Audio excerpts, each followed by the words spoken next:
Sihat pada petang ni? Okay. Alhamdulillah. Okay, Alhamdulillah. Okay, good. Okay guys, sekarang ni sebab saya cuba tak nak ada gangguan, internet. So sekarang ni saya tengah buat dekat office. Kita mudah tak ada gangguan lah. Okay, kita share pada petang ni. Okay, pada sesi yang lepas kita dah banyak belajar mengenai dengan dua resepi utama berkaitan dengan kaedah bagaimana untuk membuat permohonan, sama ada dimulakan dengan saman dan penyata tuntutan, dan juga resepi yang kedua iaitu yang dimulakan dengan permohonan dan affidavit. Kita juga telah belajar mengenai dengan intipati kandungan-kandungan dokumen di dalam sesuatu permohonan yang ada 4 bahan-bahannya, 4 isi dokumen, 1 dan 3 bagi plaintiff, 2 dan 4 bagi defendant, manakala bagi pihak responden sama juga 1 dan 3 bagi pihak pemohon, 2 dan 4 bagi pihak responden. Okey. Jadi kita juga telah belajar beberapa tricks ataupun tips yang berguna yang boleh dipraktikkan dalam pengetahuan kita bagaimana kalau kita berhadapan dengan peguam senior dan peguam civil, dan juga ia ada peguam syar'i juga, dan bagaimana kita berhadapan dengan peguam-peguam BBNU. Okey, bagaimana kita menilai sesuatu persediaan yang cukup untuk kita betul-betul bersedia mewakili anak guam. Okey. Sebelum kita pergi lebih jauh lagi, disebabkan dalam konteks kita pada masa ni di Brunei, kesemua yang ada adalah melibatkan peguam syar'i swasta. Okey, sebab di Brunei kita ni belum ada peguam government, yang ada pun tim-tim pendakwa saja. Tetapi peguam-peguam swasta inilah yang berperanan, yang banyak memainkan peranan di dalam mahkamah syariah di Brunei kita pada masa ni. Jadi kita akan berjumpa dengan pelbagai jenis karakter peguam. Okey, dan ini yang akan kita memang banyak sebut di dalam muting ni nanti. Okey, karakter peguam yang betul-betul ingin membantu anak guam. Karakter peguam yang hanya ingin menang di dalam semua kes yang dikendalikan. Ada juga karakter peguam yang mana dia hanya berkepentingan dari segi ekonomi saja, maksudnya ada payment yang bayar, tapi dia tak bersungguh-sungguh pun membuat apa-apa persediaan.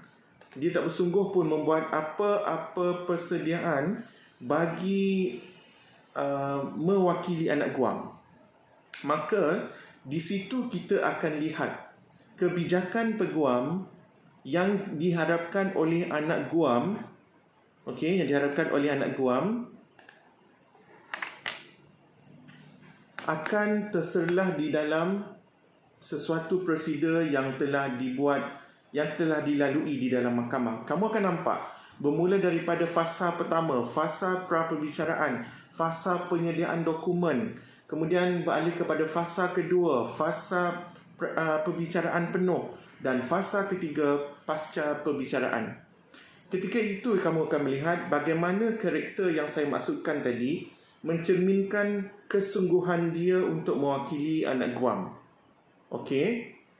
Ingat So, dalam konteks kamu ada 63-64 student saya ni, daripada peringkat awal saya dah kata kita kena ada dalam mindset ni, kita kena ada satu karakter bahawa kita semua ni 63-64 orang ni adalah seorang peguam syar'i.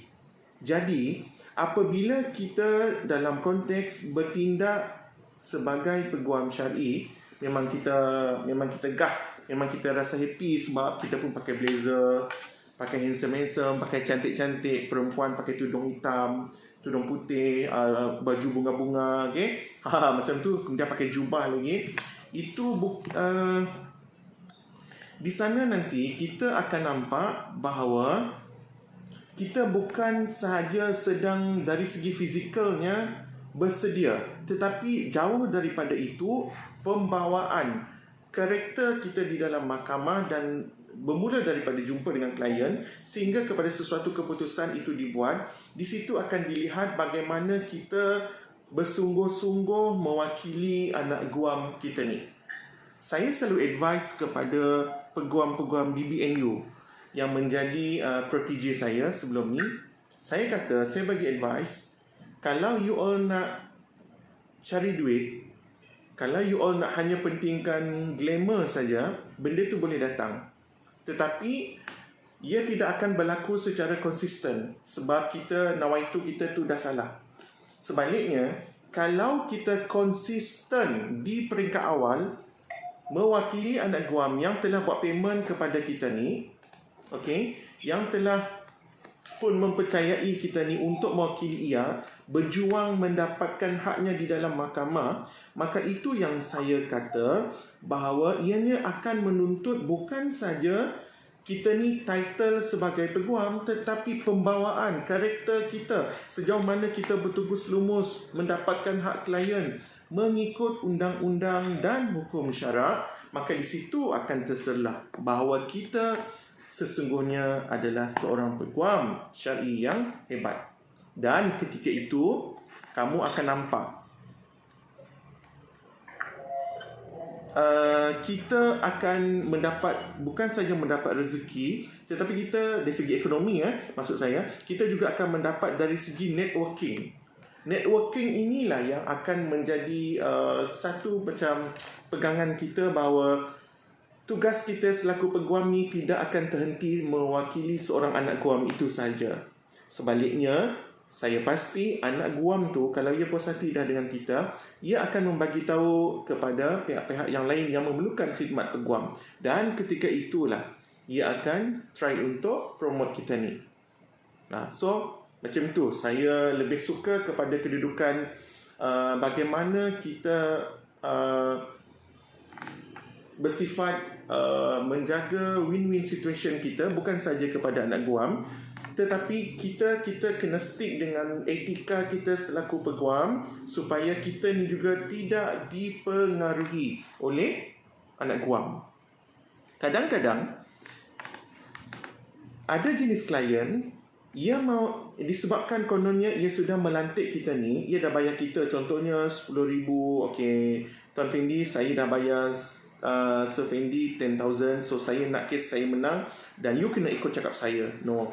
Ketika itulah, kalau saya dalam keadaan tu, ketika itulah saya kena bagi tahu balik, sekarang ni you nak lantik I, tapi you yang sepatutnya kena ikut I, bukan I yang kena follow you punya instruction. Walaupun dalam mahkamah memang mengkehendaki kita bertindak mengikut arahan anak guam, tetapi ianya bukan segala-galanya. Apa yang saya maksudkan di sini ialah kita kena pastikan arahan anak guam kepada kita untuk kita sampaikan kepada mahkamah, kepada pihak lawan adalah sesuatu arahan yang tidak bercanggah dengan undang-undang dan tidak bercanggah dengan hukum syarak. Itu poinnya.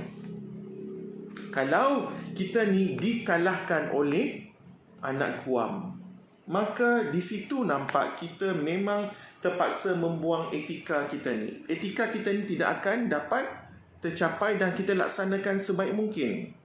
Di situlah ia akan memprejudiskan, mempertikaikan kredibiliti kita ni selaku peguam terhadap anak guam.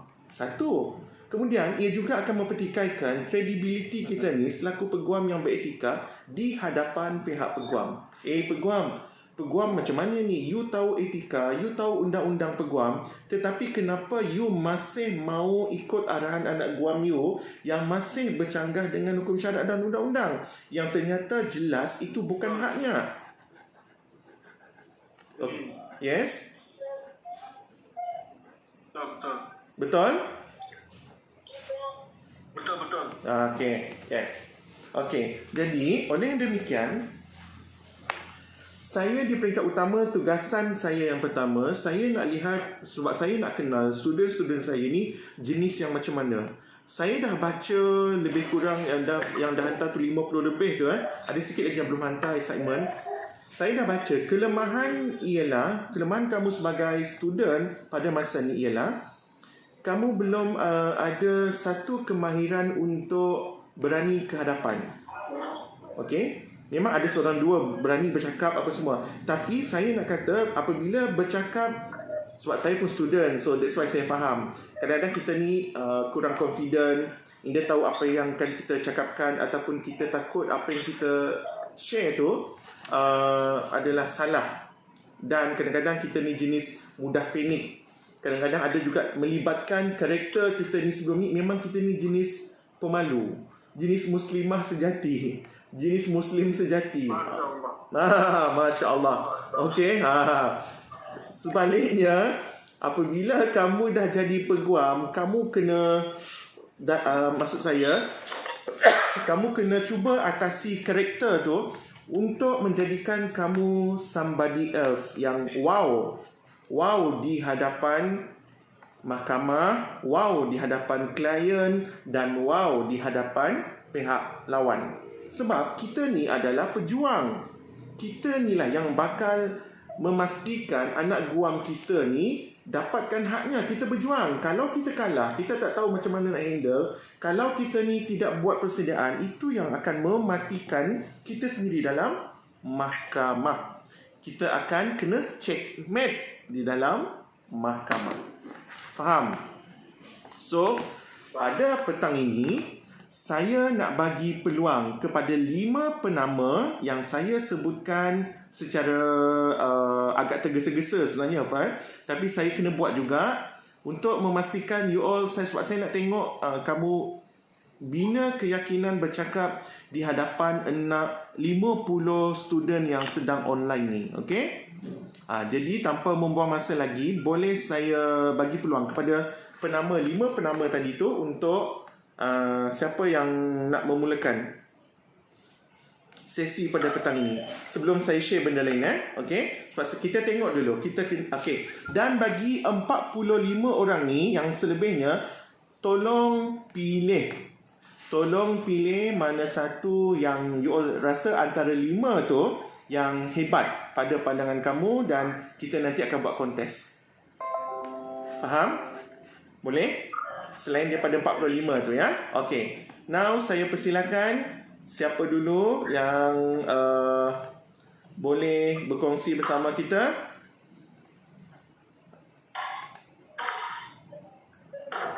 Siapa namanya ni? Kita ada 5.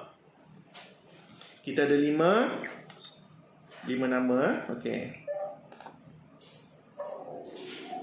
Siapa dulu? Dipersilakan.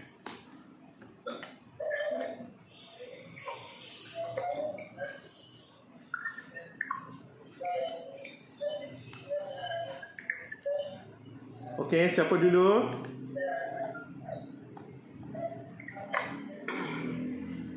Saya panggil nama.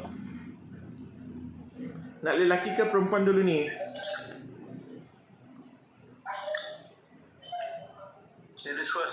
Ladies first. Okay. Number 9. Where are you? Number 9. Sis Nuriana Haji Putih. Okay, dipersilakan.